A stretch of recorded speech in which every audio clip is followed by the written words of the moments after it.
एक गांव में एक सिर कटे भूत का आतंक था। वह भूत रात होने पर अपने धड़ की तलाश में गांव में निकलता था। गांव वाले उससे बहुत डरते थे। उसे जो भी इंसान मिलता वह उसे काटने के लिए उसका पीछा करता था। अरे भागो रे, आज का तो दिन ही बुरा है। अगर इसने मुझे काट लिया तो 14 टीके लगवाने पड़ेंगे। भागो रे भागो। अरे गांव वालों, कोई तो मुझे बचाओ, मेरे पीछे सर कटा भूत पड़ गया है। हे भगवान, मेरी रक्षा करो। फिर वह भागता भागता किसी के दरवाजे पर पहुंचता है। अरे खोलो, अरे दरवाजा खोलो, मेरे पीछे सर कटा भूत पड़ा है, मेरी मदद करो। अरे दरवाजा खोलो। अरे कौन है? रुको रुको, आ रही हूँ। इतनी रात गए कौन आ गया? बहन जी, मेरी मदद करो, मेरे पीछे सर कटा भूत पड़ा है, मुझे अंदर आने दो, नहीं तो वो मुझे काट खाएगा। नहीं नहीं, अगर मैंने तुम्हें अपने घर के अंदर आने दिया तो वह भूत का सिर तुम्हारा पीछा करता यहाँ भी आ जाएगा। तुम कहीं और जाओ, मैं तुम्हारी कोई मदद नहीं कर सकती। इतना बोलकर वह औरत दरवाजा बंद कर लेती है। अरे मर गए रे, अब क्या करूँ, कहाँ जाऊँ? उतने में वह सर वहाँ पहुँच जाता है। अब मुझसे बच के कहाँ जाओगे? मैं बहुत दिनों से भूखा हूँ। हे भगवान, अब मैं क्या करूँ? तभी उसका दोस्त हीरा बंता को आवाज लगाता है। बंता भाई, जल्दी से भागकर यहाँ आ जाओ, मैंने दरवाजा खोल कर रखा हुआ है। फिर बंता भागता हुआ जाता है और हीरा के घर में घुस जाता है। तू मुझसे बचकर कहीं नहीं जा सकता, मैं तुझे नहीं छोड़ूंगा। फिर वह भूत उस घर के बाहर मंडराने लगता है। हीरा और बंता खिड़की से छुप छुप कर देखते हैं। वे दोनों बहुत डर जाते हैं। तभी हीरा की पत्नी आवाज सुनकर अपने कमरे से बाहर आती है।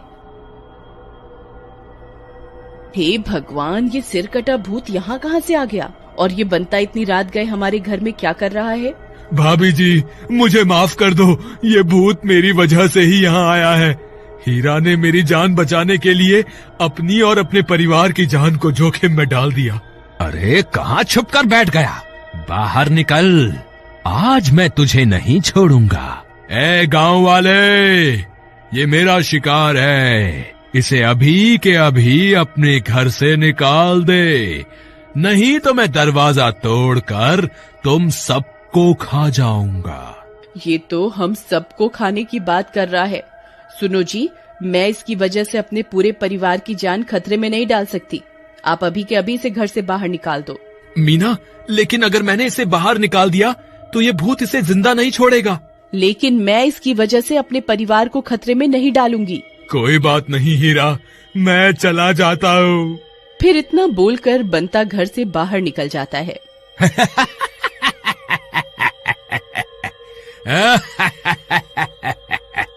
अब मुझसे बचकर कहाँ जाएगा? भूत जी, मुझे माफ कर दो, अभी तो मेरी शादी भी नहीं हुई, अभी मेरी मरने की उम्र थोड़े ना है, मुझ पर कृपा करो और मुझे जाने दो। आप जो कहोगे मैं करूँगा, बस मेरी जान बख्श दो। मैं तुझे एक ही शर्त पर छोड़ूंगा, तुझे मेरा धड़ ढूंढ कर लाना होगा। तेरे पास 2 दिनों का वक्त है, अगर तू नाकाम रहा तो मैं तुझे कच्चा खा जाऊंगा। ठीक है, मुझे मंजूर है। फिर वह सर वहाँ से चला जाता है। हीरा सारी बातें सुन रहा होता है। फिर भूत के वहाँ से जाने के बाद हीरा बंता के पास आता है। बंता भाई, तुम ठीक तो हो ना? हाँ भाई, आज तो बाल बाल बच गया। लेकिन बंता भाई, तुम उसका धड़ कहाँ से ढूंढ कर लाओगे? पता नहीं भाई, मैंने तो बस आज अपनी जान बचाने के लिए उससे झूठा वादा कर दिया। लेकिन 2 दिनों के बाद उसे क्या जवाब दोगे? हीरा भाई, तुम्हें मेरी मदद करनी होगी। हमें कोई ना कोई तरकीब निकालनी पड़ेगी जिससे मेरी जान भी बच जाए और गांव वालों को इस सरकटे भूत से छुटकारा भी मिल जाए। ठीक है, अब रात बहुत हो गई है, तुम घर जाओ, हम कल सुबह होने पर गांव वालों से मदद मांगने जाएंगे। फिर वे दोनों अपने घर की ओर चले जाते हैं। अगले दिन सुबह होने पर वे दोनों गांव वालों के पास मदद मांगने जाते हैं। अरे सुरेश भाई, मैं बहुत बड़ी मुश्किल में फंस गया हूँ, कल रात को सरकटे भूत ने मुझ पर हमला कर दिया था, लेकिन किसी तरह मैंने अपनी जान तो बचा ली। लेकिन उसने मुझे 2 दिनों में अपना धड़ ढूंढने को कहा है। अब अगर मैंने उसका धड़ नहीं ढूंढा तो वो मुझे मार कर खा जाएगा। कृपा करके मेरी मदद करो। ये तो बहुत अच्छी बात है। वह तुम्हें मार कर तुम्हारा धड़ इस्तेमाल कर सकता है और हमें उससे छुटकारा भी मिल जाएगा। तेरा नाश मिटे। हीरा भाई, ये तो मुझे मरने के लिए बोल रहा है। जब 2 दिन बाद वो सरकटा भूत मेरे पास आएगा ना, तो उसे तेरे घर ले आऊंगा और कहूंगा यही तुम्हारा धड़ है। अरे नहीं नहीं बंता भाई, ऐसा मत करना। मैं तो सिर्फ मजाक कर रहा था। हमें माफ कर दो, हम तुम्हारी कोई मदद नहीं कर पाएंगे। इसी तरह पूरा दिन बीत जाता है।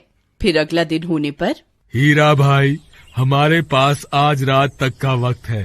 रात होते ही वह सरकटा भूत मेरे पीछे पड़ जाएगा। मुझे कोई तरकीब बताओ, मैं उसका धड़ कहाँ से लाऊं? तुम घबराओ नहीं, मेरे पास एक तरकीब है।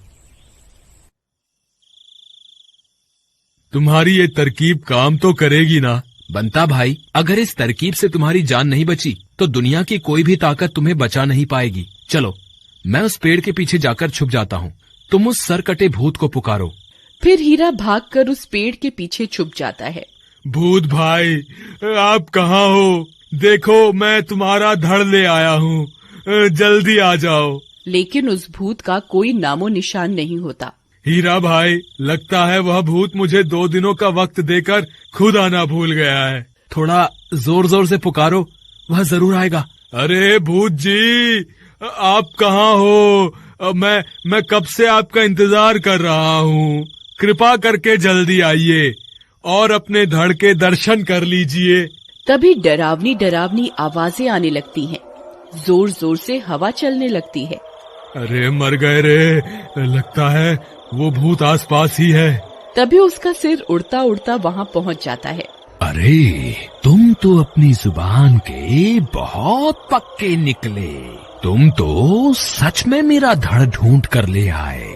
मैं कितने सालों से इसकी तलाश कर रहा था। जी हुजूर, अगर आप कहें तो मैं आपके धड़ से पर्दा हटा दूं। हाँ, क्यों नहीं। अब मुझसे और इंतजार नहीं होता। जल्दी से मुझे इसके दर्शन करवाओ। फिर बंता कपड़ा हटाता है। भूत चौंक जाता है। अरे ये क्या किया? अरे मर गया रे। अरे धोखेबाज, तूने ये क्या कर दिया?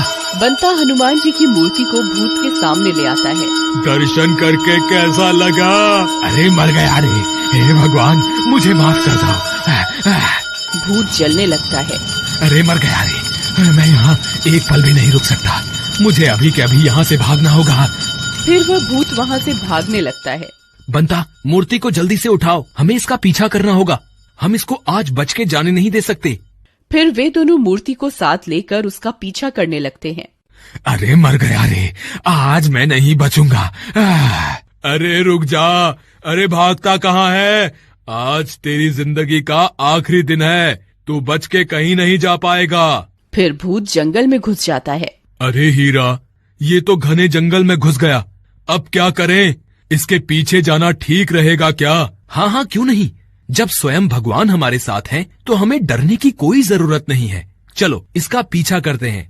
फिर भूत एक पेड़ के पीछे जाकर छुप जाता है। लगता है मैं बच गया, वो मेरे पीछे नहीं आए। तभी हीरा और बंता वहाँ पहुँच जाते हैं। अरे मर गए रे, ये तो मेरा पीछा करते करते यहाँ तक आ गए। अरे भागो रे। फिर भूत भागता भागता पेड़ से टकरा जाता है और जमीन पर गिर जाता है। अरे मर गया रे, हाय रे। तभी हीरा और बंता वहाँ पहुँच जाते हैं। अब मुझे माफ कर दो, मैं कभी किसी को नहीं सताऊंगा। बंता मूर्ति को उसकी तरफ कर देता है। भूत ये सब बर्दाश्त नहीं कर पाता और जलने लगता है। अरे मर गया रे, मैं ये सब बर्दाश्त नहीं कर सकता। हे संकट मोचन हनुमान जी, मुझे माफ कर दो, मैं आगे से कभी किसी को नहीं सताऊंगा।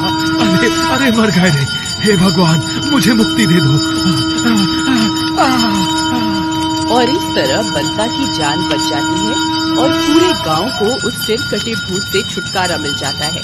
और इसी तरह एक बार फिर बुराई पर अच्छाई की जीत होती है। बोलो संकट मोचन हनुमान जी की जय।